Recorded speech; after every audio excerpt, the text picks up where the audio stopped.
Hi, Gemini. Welcome to your quantum reading. This is for Gemini, Sun, Moon, or Rising. Welcome to my cross watchers. Cross watcher, you could be dealing with a Gemini. Maybe the message is for you. Feel free to take it however it resonates with you and your situation. Keep in mind these are general and timeless readings. I don't know what that is. If you guys are wanting to check out any of my other information, my website is linked down below in the description box. You can also check me out over on Instagram. I just post more things on quantum physics, crazy things that I play around with alchemically over there. And thank you guys so much for liking, subscribing. Thank you for all the ways that you've just been here and supported the channel. And let's dive in. Oh, wow. Okay. There are so many eclipse cards in this deck. It's like really strange. All right. And they're all kind of like drawn differently, and I don't know. It's very interesting. I don't know why that is, but there we go. That's one. Oh, retrograde. Okay, how appropriate. Yeah, we came out of Mercury retrograde finally, but we're in Pluto. Oh, photon. Nice. Photon is like a wide range of things. Yeah, it comes from the sun, but also I talk about how it can be like biophotons. So you could, like, there could be a quantum tunneling aspect to this going on, possibly, and you might be realizing that, or you're like a little bit more sensitive to it. Okay. You know what I mean? So here's the very first one that we had jump out, totally fly out. We have the wolf with instinct and loyalty. Wow. Okay. Whoa, that is an interesting combination. So we've got, let's see what we can make of this. We have the pelican with love and motherhood. We have the rabbit with approval and sensitivity, also not too far off from this mother thing. And then we have the horse, which would almost be like a Cancer card. We have journey and ambition. It's almost like the chariot, almost. Okay. Okay. Gem, I don't know how you guys are. Your instincts might be notifying you of something also, but that could be an energy outside of yourself. The only energy coming in, oh, by the way, happy birthday to the Geminis. I apologize. We're right in your season, which actually I was telling Cancers, like, this is my favorite season. I don't know what it is about Gemini season. I freaking love it because there's the most like fascinating conversations that pop up, like really fun, like Gemini witty things. It's one of my favorite times of year, surprisingly. So very interesting. Okay, I don't know if you guys are feeling like a motherly kind of nurturing energy, or that could be surrounding you. Someone could feel like that towards you, but there's a person, every time this card comes out, someone might be ultra sensitive right now that's trying to gain your approval, because this person might actually like sense that you have like this loyalty, or someone wants to like prove their loyalty to you. This is gonna sound like so random, but I also wonder if you might be feeling very ambitious at this time. Some kind of energy could be revving up where you feel a little bit more ready to go on some kind of journey. You might, I don't know what that's talking about. You might be planning for something very specific, or like something like that. You also might, some of you guys, this could have to do with a mother, okay? Or if you guys are like, you might be becoming a mother. I don't know if you know of it or not. This stork is calling. I don't know. Okay, so we had there was the eclipse. That could have set something into motion, whatever came out with whatever was exposed. It's going to be different for all of you because it literally is like that. It was just like an accumulation of something that was building up. Now it's up in your awareness, and it's causing a lot of like different shifts to take place, not only within you, but within people around you. And then Pluto retrograde is also involved in this too. So you might be reevaluating something at this time. Pluto retrograde will be highlighting something very specific for you, and you are deep in contemplation about something specific in your life. That Pluto retrograde the combination of something came up to the surface, and you'll probably be linking the dots between whatever came up from the eclipse and something from your past. There's going to be a very significant thing, and like the universe was probably trying to take it easy on you, didn't want to bring up too much or put too much on your plate, but psychologically this could be kind of a handful, because maybe you're realizing like certain patterns that have played out in your life are like interconnected at this time to what you've been involved in. Okay, I'll try to get into that in a bit, but there's that photon card. Okay. Quantum tunneling, huh? How's this getting incorporated? Could have been sending something out to the universe, almost like a... Let's see. Oh, how very fascinating. Gem. Okay, so you guys, I don't know if you're gonna like this reading or not. I feel as though you have a really deep connection to someone. Look at this combination, the Magician and the Moon. Technically, the Magician is you, but you might be aware that you have some deep connection to a particular person. Might not be the most enjoyable thing that you are liking at this time, because it's showing me that right now, energetically, whatever this person might be doing, it might slow you up. Or the Ten of Wands is saying that it might be, you have to like go beyond or take extra steps to like take on this burden. And energetically though, there's something taking place. Okay, let me place these out. There was yours at the top. Okay. Wow. There's a person that you might be dealing with that you feel a lot of significance around. This person might remind you of someone that you dealt with in the past. And there's like all these fascinating things that are coming up to the surface. And you'll see significantly, like for those of you, if this is somehow about like your desire to, if some of you guys have kids, or this is about like even your relationship to mothers in general, there's a lot of stuff that might be coming up to the surface. You might be realizing that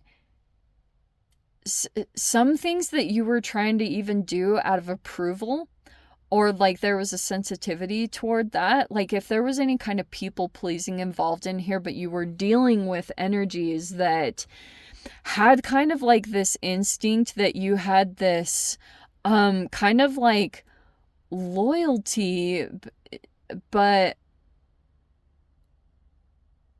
maybe you like got involved in some tricky situations that other people have cast some kind of judgment on you, but it's not accurate the way it played out. Like, for example, you could be dealing with a narcissist, and like these could be weird situations, like almost homewrecker-ish, or you know how there's like reactive abuse where someone can be very calm and isn't really doing a whole lot, but if you overreact, you look like the abusive one. Do you know what I mean? Like really trippy reversals of energy like that. So that's what kind of feels like with this Five of Swords, because energetically someone might be gaining something by certain things that they're doing, and every time you take your power back, there's an entanglement that takes place, and this will trip you out because it's so subtle with that photon energy. I mean, photons are seriously, like, you can't even freaking see it unless you have a freaking electron gun, or, you know, or not a gun, but like you actually need a freaking telescope to see how subtle this energy is, but it's significant. It seems small or invisible to the naked eye, but you'll see the effects big time depending on what you do, because there's so much energetic exchange taking place. That's my entanglement card right there.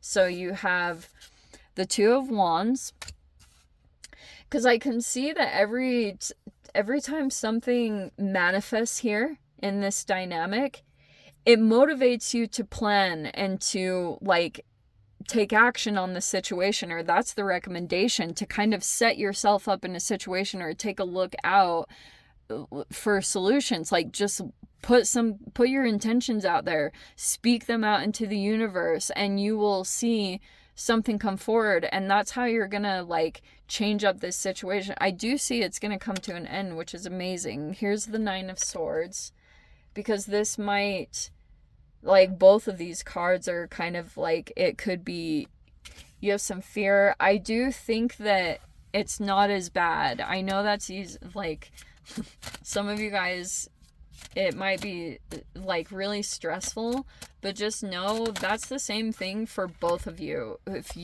Both of you are feeling probably the same exact way with this Moon card, and both of you are equally stressed right now. Okay, you've got this Four of Pentacles. That also might be part of the stress around the situation, because I'm seeing you guys, yeah, there's the Five of Pentacles. Oh, good. Yay. This is good. So this is all going to shift up, because I feel like what's important for you guys to do right now is to release the guilt or the burden that you might have another person that's holding on to you with the Four of Pentacles. And that could be draining, or that Ten of Wands could be causing burnout in some particular way, because you might, in a very subtle way, have just this need for approval from a particular energy. Normally I wouldn't say that, and I don't always know a lot of Geminis that do that, but like there might be this sensitivity around like gaining someone's approval or something along those lines. But we have oh man, karma is just so tricky. There could have been just a lot of energetic exchange that took place with the Moon card. I love the final outcome, because it says the Queen of Wands, the Hermit card. There's something that's going to finally shift, and I feel like it's you, that you're just going to take your power back. I can see that you're doing it because you do have all these answers within you with the Hermit card on what you need to do. And it's very action oriented for you guys over this next week. Just being productive, or just like taking action, you have to be in an action oriented state to receive inspiration for everything that you need to do. So things will stand out to you with the Queen of Wands, because the Queen of Wands is like all into divination and all that, right? So this Queen of Wands is kind of like the way I see it. And the Hermit, the way they usually draw this card is like a person with a lantern, because it represents something that lights up. And you want to pay attention to that, because what's super trippy is, depending on where your energy is at, certain things will light up in your reality. You really can pay attention to signs, and they're like little energetic check-ins to how your vibration or your frequency is going. But you can receive a lot of answers on what you need to do just by doing that in and of itself, by paying attention to like where your current vibration is, and then what stands out to you. Where is your eye naturally drawn to? You'll pick up on a lot of like answers, solutions, things like that will pop up to you. And I'm just getting that over this next week, your confidence is going to build up because you're finally like getting your power back in a particular situation. And this will really be interesting because like on a subconscious level, you could have like the interaction and the retrograde, like all this fascinating stuff coming into the spread, like the Pluto retrograde. You might have a power struggle, or you might be in a stalemate with a particular person. And the only way that you're going to be able to move through it is by like your own personal development. You won't be able to, obviously, you won't be able to get this person to change their behavior or what they're doing. In fact, if you try to interact with it, you'll give fuel to it and it will like backfire, or it won't go in your favor. This is talking about that you're introverting, you're going within or quieting, and then like taking action from there. Like you're building up your power from your action-oriented steps. And like, seriously, this is going to build your confidence so much because it's going to make you feel like you can really interact with any situation. And the fear part of you is going to, like, it will shrink energetically. That's why I see how there's this size difference. Your fear will shrink you, and it will take you to an energetic level where something else will be like overpower you, or will feel like that. But you'll get this surge of energy that will come in that after that happens, and you'll keep overcoming the situation. And once you get enough momentum that's going to build up here in this situation, you'll be out of the frequency of it. That's really what it's talking about. That currently you'll be seeing that even though you might be a victim in this situation or being treated unfairly, or some of you guys like going through some kind of abuse, it's that there's some kind of subconscious thing that, and it might be about either someone is holding on to you, but you might be in that frequency of like a miser. Like you might have some kind of fear that's genuinely like keeping you gripping onto something specific, and it might be a good time to just like let go, let God, you know, just let go of something specific or release a hold that you have on something here. And I think you'll see something release pretty quickly. Very interesting. But your moves are very introspective, which I find very fascinating. That's how you're building your power, because you're very like conscious of how you're divvying out your fuel, you know? And there's something there where it's building up, like there's just a momentum gaining around not only your confidence, but your energy is going to build up really nicely. Anyway, Gem, yeah, let me see what's going to come out in the extended. If you guys want to join me over there, feel free. Go down below, click on the Vimeo link, see it over there. But Gem, if this is where we leave things, sending you so much love, wishing you all the very best. See you in your next reading. Take care.